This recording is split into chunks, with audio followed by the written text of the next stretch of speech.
Let us start recalling that what we have done till now is looking at various kind of functions in economics that depended on one variable. A typical example was that of a production function, which normally may depend upon a factor like a single variable like labor, it can depend on the capital and so on. So, but in general that is not the case. The production of a product depends on many things, on many inputs. So, for example, let us look at some scenario. A pharmacy sells two brand of aspirin. Brand A sells for rupees 1.25 per bottle and the brand B sells for rupees 1.5 per bottle. So, some pharmacy is selling two products of aspirin, one at 1.25 per bottle and another one at 1.5 per bottle. So, what is the revenue function for aspirin, selling of aspirin for that particular pharmacy? So, to write down the revenue function, we will have to look at how many units of brand A are sold and how many units of brand B are sold. So, let us in mathematics, that is when we do not know something, we put x or y as the variables. So, and another question we will like to answer later on is what is the revenue for aspirin if 1000 bottles of A and 150 bottles of B are sold. So, let us assume that to solve the problem, that x denotes the number of bottles of brand A which are sold and y denotes the number of bottles of brand B that are sold. So, now we will write down the revenue. If x bottles of brand A, then the revenue from selling brand A would be x into 1.25 and the revenue from by selling brand B would be y into 1.5. So, total revenue you can call as the revenue function depends on two variables x and y.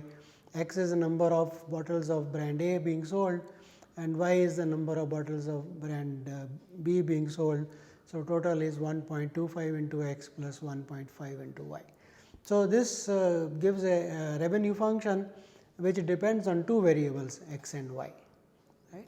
So, so there is a relationship which is actually a function.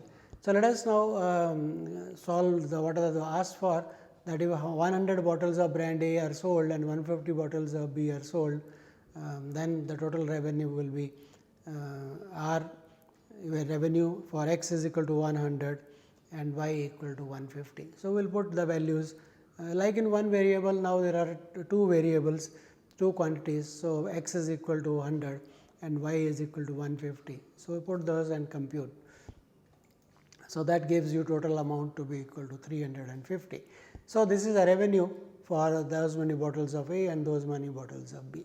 So, the important thing that I am trying to motivate here is that the problems in general in economics, commerce and management, the functions need not be of one variable.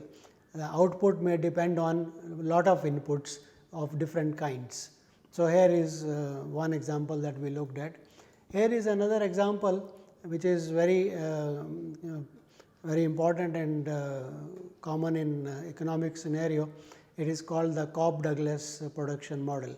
So, that model there is inputs are the labor and the capital and the output is the output function Q depends on K and L.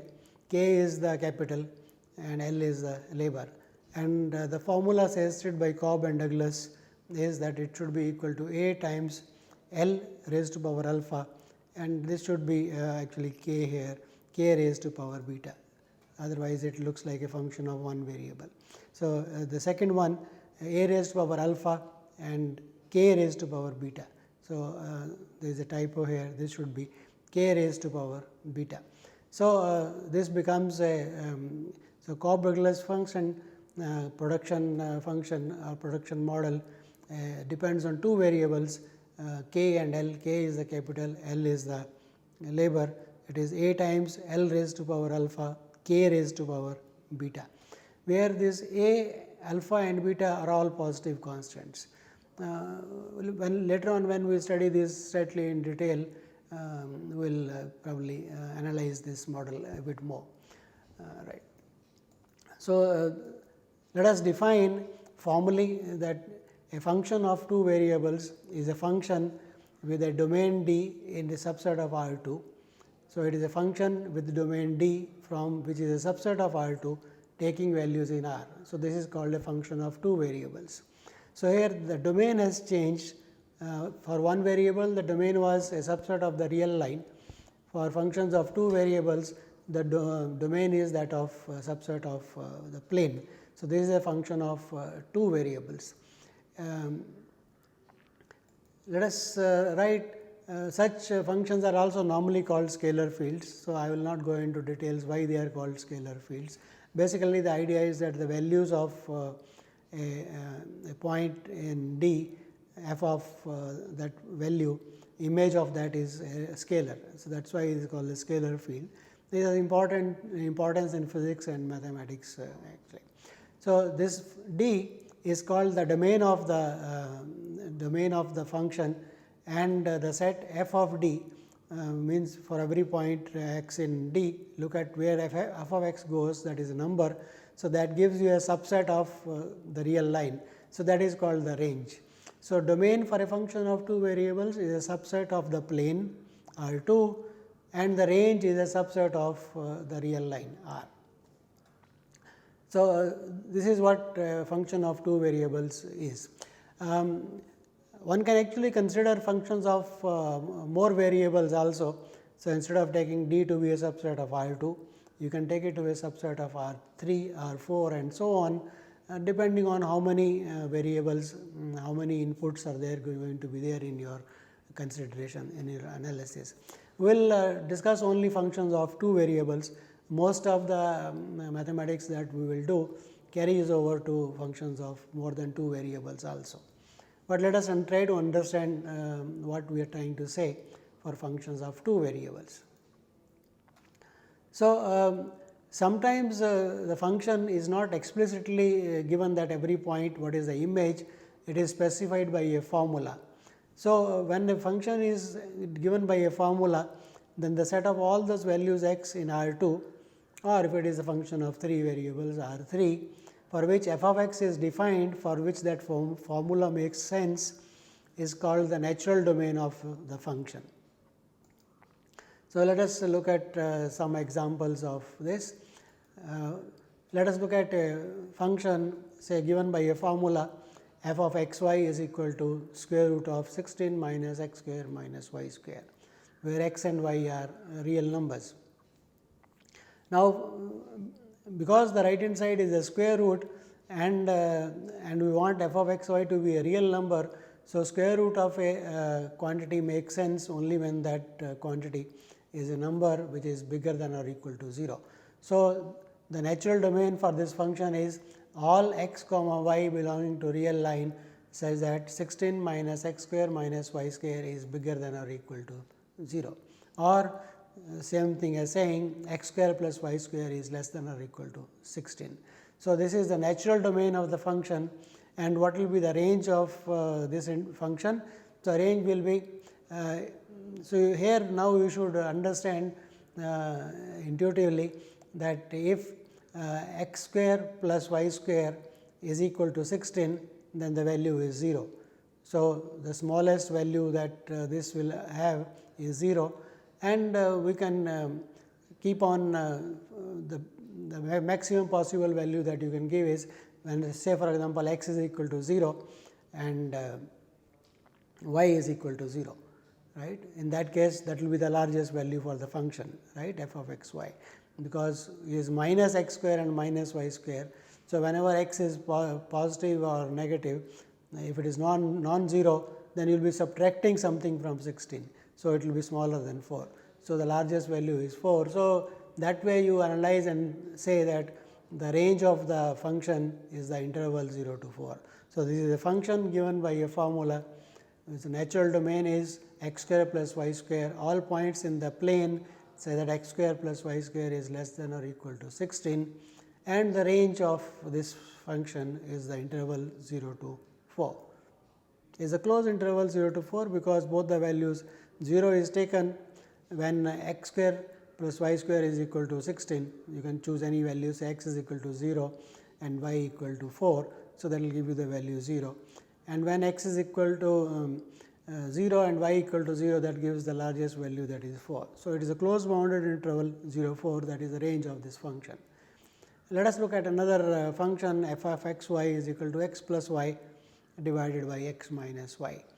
So, for this formula to make sense, it is natural to have x minus y not equal to 0. So, the natural domain of this function is all points x comma y in R 2 such that x minus y is not equal to 0. So, that is the natural domain of the function. So, x is not equal to y. Geometrically, this is the plane x y in R 2, that is a plane, and what is x not equal to y? That means, you are removing the line x is equal to y from R 2, and the remaining part is the domain of the function. So, this is the all the points where x minus y is equal to 0 is the equation of the line y equal to x, a line passing through 0 0 with slope 45 degrees. So, the domain is R 2 minus the line x is equal to y, and its range obviously is the whole of real line. You can take everywhere. So, how do you find what is the range? So, let us put, we want f of x y to be equal to some number alpha. So, then you can solve for x and y. You can find many values of x and y such that this is equal to alpha. So, the natural domain for this is natural domain is the R 2 minus the line x is equal to y, and the range is the whole of real line. So, that is how mathematically you analyze what is the domain and what is the range of the function. So, let us start with a function of two variables. One would like to know what is the graph of this function. See, for a function of one variable f of x y, right, y equal to f of x, we said the graph is a subset of the plane R 2. So, it was a region in the plane R 2. And so, what was the graph? It was x comma f of x, x belonging to the domain. So, that was the graph of the function. For a function of two variables, the graph is the set which describes everything about the function. So, if I take x and y in the domain and I know where is f of x y, then I know what is the function for every x y in the domain. If I know f of x y, right, I know what is the function. So, the graph is going to be a subset of R 3. Okay. So, for a function of two variables where domain D is a subset of R 2, the graph is a subset of R 3. I hope all of you remember or understand what is R 3. So, let me draw a picture of R 3 for the sake of those who have not gone through, who have not come across what is R 3. So, R 3 like plane is represented by two axes, x and y axis. So, this is how you represent a plane. So, that is x axis and that is y axis, and every point has got two coordinates x and y. So, what is the coordinate? So, to find what are these values, you drop a perpendicular. So, this value is x and this height is y. So, this is y and that is x. So, that is how you locate a point in the plane. The coordinates means x y means x is the distance of that point from the y axis. So, that is the distance from the y axis, that is x, and y is the distance of the point from x axis. So, that is, so in what is R 3? R 3 is normally represented by three coordinate axes. So, they are called x, y and z, and so there are three lines say that each is perpendicular to each other. So, all the three lines you can think it of as a corner in a room where the three one wall, the two walls are meeting in that corner and the ground is meeting the two walls. So, that is the axis. So, this is x axis. In fact, you can these are lines which are on going on. So, this side is the positive side, this side is the positive side and this is the negative side. and similarly this is the positive side and this is the negative side of the axis, and similarly this is the positive, up is normally taken as positive, down is taken as negative, right. Now, how does this tell us how do you locate a point in the space? So, these three coordinate system is enough to locate a point in space. So, let us take a point x with coordinates x, y and z. So, what is x, y and z? So, first of all, from this point, if you are moving parallel to the z axis, you are moving parallel. So, when you move parallel, you will hit this plane, the what is the x y plane. So, this plane x y plane you will hit at some point. So, that distance is the distance z. Now, once you have reached that point, from this point you can move in the x y plane either parallel to y axis or parallel to x axis. So, let us move parallel to y axis. So, this is the y axis. If you move parallel to y axis, you will hit the x axis at some point. So, that distance is y, and if you move from that point to origin, so that is x. So, that is how you locate the point x, y and z. So, that is the perpendicular distance from the three planes, basically you can call it. Okay. So, this is the perpendicular distance, that is the distance of this point from the x y plane, and this y is the perpendicular distance. You can also think of this y is same as this y. So, that is the perpendicular distance of the point from the x z plane. So, that is y, and x is nothing but the perpendicular distance of the point from the y z plane. So, that is this distance. So, that is how we locate points in the space. So, that is what is R 3. So, in R 3, so this is what is R 3 denoted as. So, R 3 is written as a triplet x, y and z, where each x, y and z belong to real line. So, this is the coordinate system in the space, which helps us to locate uniquely a point, and given coordinates the point is uniquely located and vice versa. So, that is how we use this. So, the graph of a function. So, we were looking at the graph of a function of two variables. So, we are given a function f from a domain D contained in R 2 taking values in R. So, its graph we are saying is nothing but look at a point x comma y belonging to the domain, and look at its value f of x y, call it as the third coordinate z. So, look at this triple. So, this is a subset of R 3. So, geometrically you can visualize it as follows: this is x, this is y and this is z. So, what is the domain? Domain is a subset of the real line R 2. So, this is the domain. So, let us say the domain of the function is this set D. So, that is the domain of the function. So, for every point in the domain of the function, so this is the point x comma y. For every point in the domain of the function, what we do? We look at what is f of x y, that is my z. So, this is z equal to f of x y, third coordinate. So, to locate the third coordinate from the x y plane, I will move a distance which is z equal to f x y. So, we will get the point P. So, that is the point P x y f x y.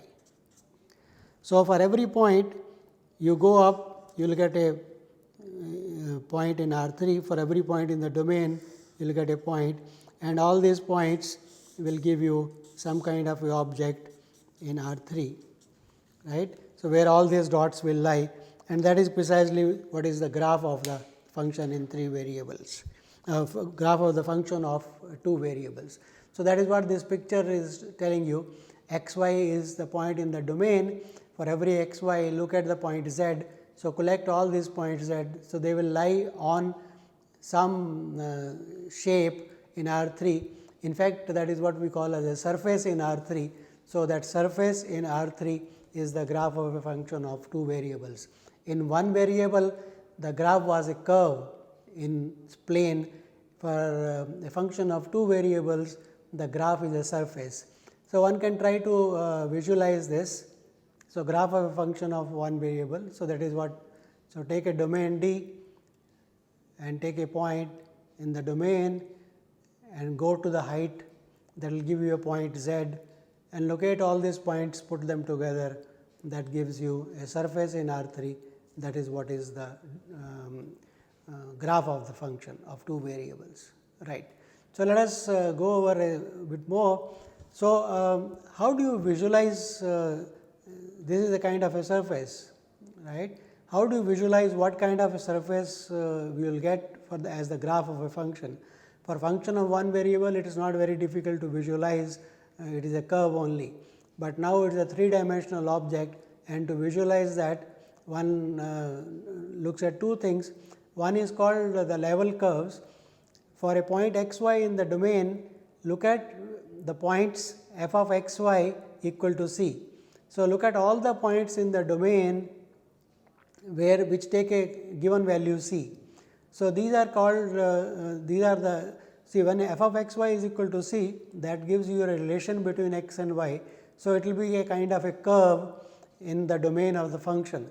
So, this is called a level curve for the function. So, level curve is a part of the domain for which the height, right, the f of x y is equal to c at a height c in the graph of the function. So, all those points c in the graph of the function, if you look at what are the points x y which are mapped into c, then that is called the level curve. So, this is a 2-dimensional so f of x y is a curve in the domain of the function. So, that is what is called the level curve of the function at the point z is equal to c. This is one way of visualizing a function of 3 variables. This is a set of points in the domain of f, where f takes a constant value c. So, that is the best way of describing it. So, let us look at an example. So, look at that example, we had x plus y divided by x minus y, x not equal to y, and let us take a point c in R and see what is the level curve for where the function takes the constant value c. That means, x plus y divided by x minus y is equal to c, and that is same as saying x is not equal to y. So, that is same as saying y is equal to c minus 1 divided by c plus 1 into x. So, this is again an equation of a line passing through the origin with this as the slope, where c is the given constant. So, these are the lines passing through the origin as the level curves for the function f of x y is equal to x plus y divided by x minus y. So, they give you some idea that in the domain at this point, this is the value taken, right. So, at this point the value will be taken as c and given by this. Okay. So, that is particular c for. So, these different lines are for different values of c. So, you will get different curves as you change the values of c. So, for this function, for each value of c gives you a line through the origin. So, level curves for different values of c are nothing but lines through the origin. Let us look at the function f of x y is equal to 100 minus x square minus y square. So, first of all, what is the natural domain of the function? The domain of the function is f of x y is equal to 100 minus x square minus y square. So, domain is whole of R 2, right, all values are allowed. So, that is okay. Now, we want to find out what are the level curves for this. So, level curve mean what? We want those points in the domain where this value is equal to c. So, 100 minus x square minus 100 minus x square minus y square equal to c, that means x square plus y square is equal to 100 minus c. So, that gives you a circle of radius 100 minus c. So, level curves are possible only when c is less than or equal to 100. For equal to 100, it will be the dot. Okay. For all other points, it will be the circles. That means, for different values of c, these are the level curves for the function. That means, at this circle, the value taken will be that value of c. So, at 10, that will be the value taken at that circle. So, all the points on the circle, when c is equal to 10, that gives you square root of 10 and so on. So, these are the one way of visualizing a function of 2 variables, the graph of a function of 2 variables. Another way is to look at actual part of the surface for that particular height. So, these are called contour lines for the graph of the function. A contour line for a function of two variables is nothing but is the points x, y and z in R 3, say that x and y belong to the domain and z is equal to f x y. So, that means what? That means for a point in the domain, you are looking at all the points on the surface which are at a height c. So, essentially what you are doing is contour lines, they indicate the points on the surface on the graph that are at a given height z is equal to c. So, you can also visualize. So, these are the sections of that surface cut by the plane z is equal to c. So, you is a surface. So, if you take a plane z is equal to c, that is a plane parallel to the x y plane. So, at a height z is equal to c. So, you see at what contour it will cut, at what curve it will cut. So, that curve is a part of the surface, part of the graph. So, contour lines are part of the graph, those points which are at a given height c. So, if you have ever looked at a atlas, so normally the topography of a place is described in terms of this level curves or contour lines. So, if you are not ever looked at a atlas, so go back, pick up an atlas and see what are contour lines. For example, if a mountain is to be described, that there is a mountain in a area, then one describes the height and the various points on the surface on the mountain at a particular height. So, that will give you kind of contour lines on that object. So, this finds applications not only in economics, commerce and management, it finds applications in geography also, right. So, this is a ways of visualizing. Similarly, for the function x plus y divided by x minus y, the contour lines, right, will be the lines z is equal to c. So, these are the lines at a height z, but equation of the line will be same. So, it is x comma y is computed in terms of c. So, that is c minus 1 over c plus 1 x and the height is z coordinate is c. So, these are the lines, various lines, okay, for different values of c equal to 0, 1 and 2 and so on. So, these are the parts of the surface at a particular height c. So, that is these are some of the ways one tries to visualize a 3D object surface by contour lines and level curves. This is one of this is a very important aspect of reconstruction problems. For example, in all when you take a picture of 3D object, you get 2D pictures, and constructing from them back the 3D picture is something similar to that is being done here. So, let us just take the value, take from this point that for a function of two variables, the domain is R 2, the range is part of the real line, and the natural values, natural domain for the function is wherever that formula given by the function makes sense for all the points x and y in the plane, that is called the natural domain. All the values taken in the line images are called the range as before, and to visualize a function of two variables, one has to look for a subset of R 3. So, the graph of a function of two variables is a subset of R 3, and there are two ways of visualizing them. One is the level curves, other is the contour lines. So, with this introduction to functions of two variables, we will continue our study in the next lecture. Thank you.